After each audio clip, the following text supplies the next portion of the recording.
It's just past midnight in a quiet neighborhood in West Virginia. A teenage girl quietly slips out of her bedroom window. She's careful not to wake her parents. She's not running away. She's meeting up with friends. 2 girls she's known most of her life. Girls she's laughed with, fought with, forgiven. The car outside is familiar. The voices calling her name are familiar. For a moment, everything feels like a summer night. But this isn't a late-night joyride. It's a setup.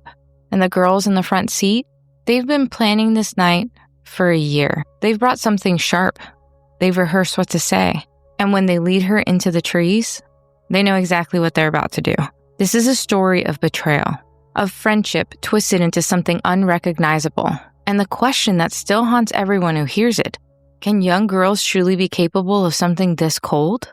Welcome to GBRLIFE Transmissions. I'm your host, Caitlin, and you're listening to GBRLIFE of Crimes, where we explore not just what happened in crimes committed by women, but why they happened, and the psychology behind them. Today, we're diving into a case that sounds like it belongs in a horror film, except it actually happened by the hands of Sheila Eddy and Rachel Shoaf. Before the headlines, before the trial, Skylar Neese became a name associated with one of the most disturbing betrayals in modern teenage crime. They were 3 girls, and they were just that, girls. The first girl, Sheila Eddy, she was born in September of 1995 in West Virginia. She was the only child of a young mother who adored her, and a father who had suffered brain damage from a car accident when she was 2. Her parents divorced a bit later, but she was very well taken care of by her mother, who became an accountant. From the outside, Sheila's life looked shiny because she was charismatic, funny, and she knew how to get what she wanted. Teachers described her as talkative, confident, sometimes a little manipulative.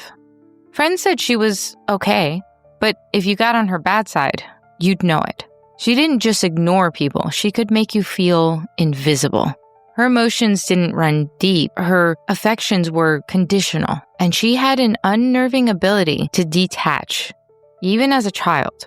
On the other hand, Rachel Shoaf, born in June of 1996, was well-liked because she was just nice to everybody. There was no worry about a bad side. She was the child of divorced parents also, but she didn't seek attention or act out, per se. She was a volunteer and just friendly. Rachel worked hard to appear perfect. Top grades, sweet demeanor, helpful, polite. But inside, she was cracking.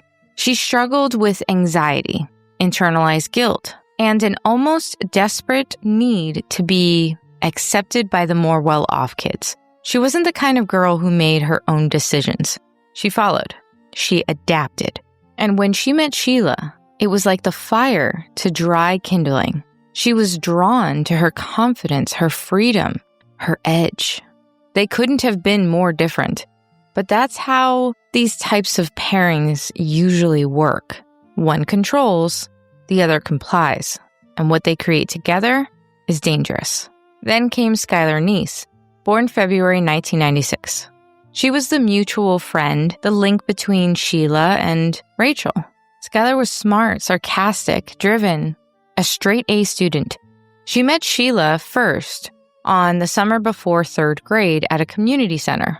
Their mothers had actually known each other since they were teens, and Rachel became Skylar's friend in the freshman year when they met at school, quickly becoming part of the duo.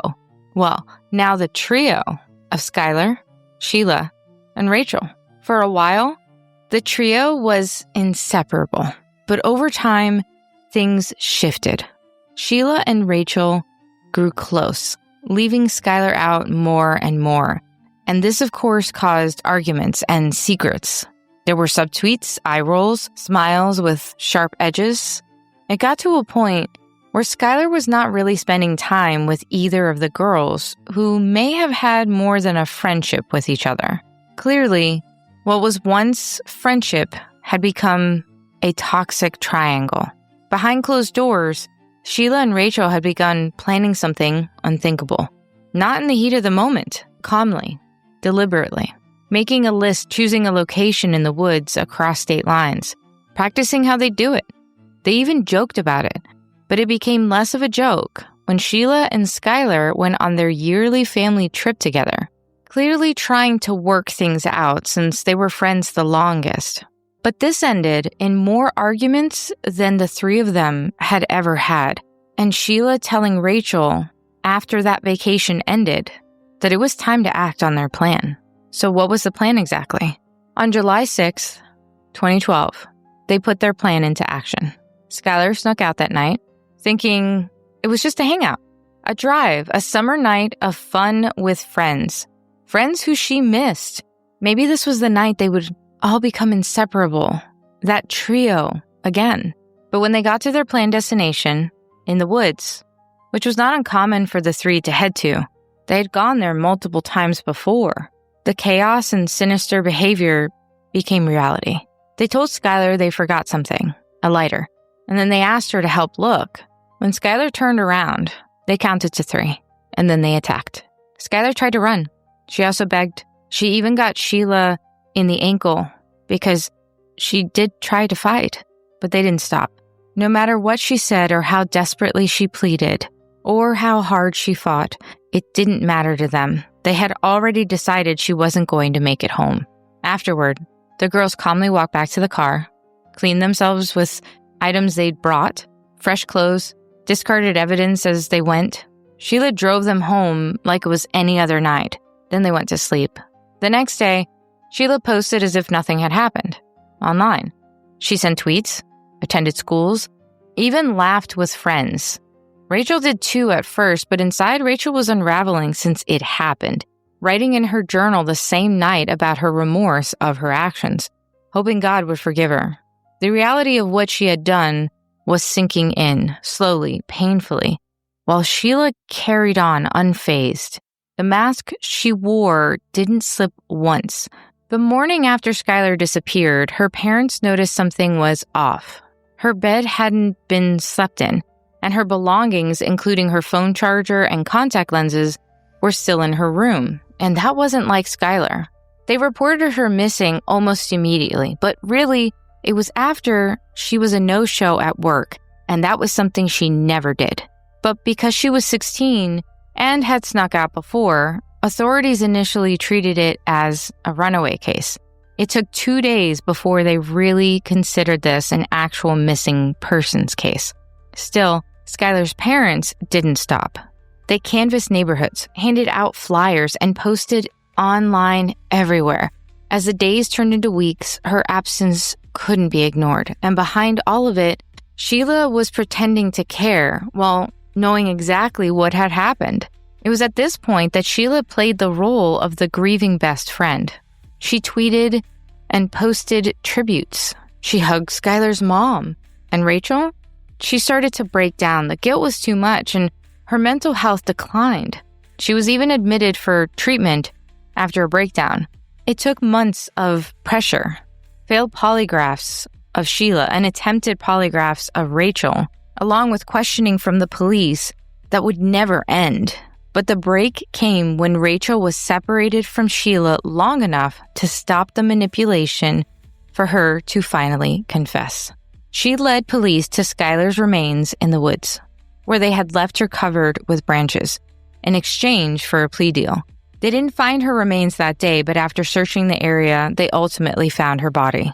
Rachel pled guilty to second-degree murder and was sentenced to 30 years, eligible for parole after 10. Sheila pleaded guilty to first-degree murder.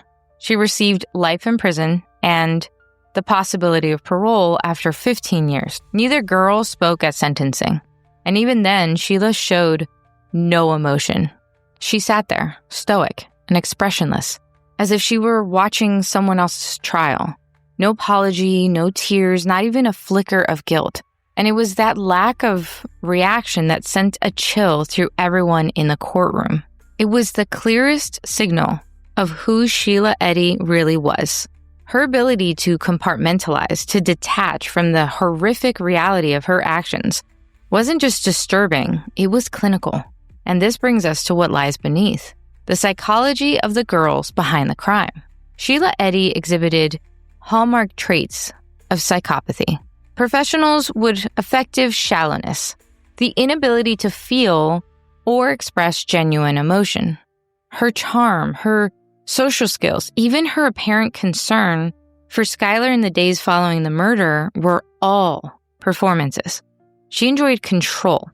She craved attention. And when her dominance in the trio was threatened because of secrets, she responded in the most calculated, remorseless way possible.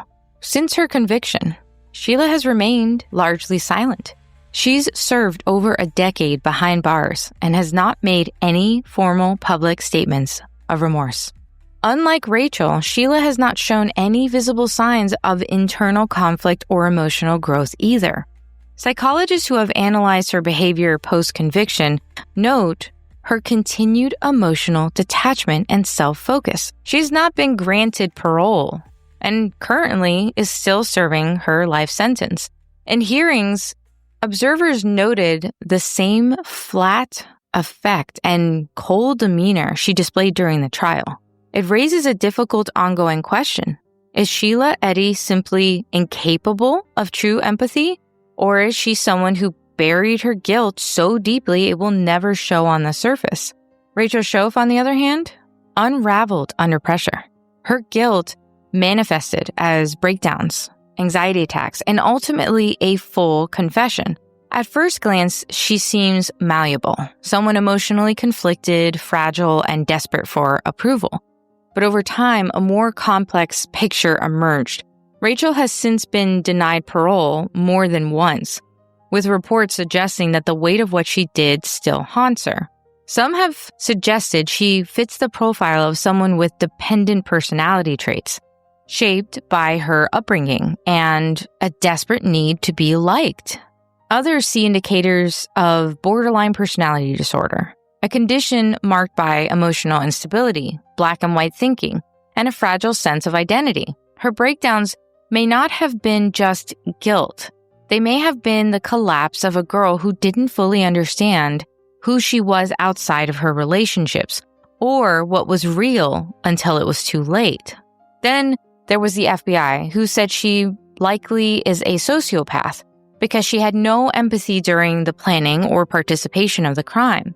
And her cold delivery of the motive, she had stated it was because they just didn't like her anymore, along with her conscious deception during the search for Skylar. But other actions, like her extreme guilt, emotional breakdowns, and her eventual voluntary confession, show that her emotional instability still point back to borderline personality disorder, because it does often display like a sociopath.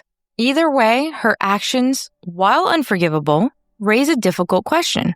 Was Rachel just a kid swept up in a psychological storm that she wasn't equipped to navigate? Or did she know exactly what she was doing, but hoped someone else would carry the blame? One girl planned, the other girl followed, but both crossed the line that they could never return from. So here we are today. Skylar is gone from a betrayal that no one should have to face, let alone at 16. And Skylar's parents are without their daughter because of the very friends they thought she was safe with. So are they evil? Was Sheila born without the ability to feel real connection, which makes her entire friendship with Skylar a lie? Was Rachel just a teenager desperate to be accepted, so entangled in emotional chaos that she mistook manipulation for connection and fantasy for reality? Or did society fail them? Were the signs so subtle, or were they glaring, but they were missed by teachers, counselors, and parents? Was the emotional instability, the detachment, the obsession with image and control just brushed off as typical teenage behavior? And if someone had noticed, would it have changed anything? Or are some people simply capable of a kind of cruelty that we don't want to believe lives in girls so young? But that's for you to decide. This has been GBRLIFE of Crimes, part of GBRLIFE Transmissions. I'm Caitlin, reminding you that understanding the darkness helps us appreciate the light. Join me next time as we uncover another case that challenges everything we thought we knew about the criminal mind.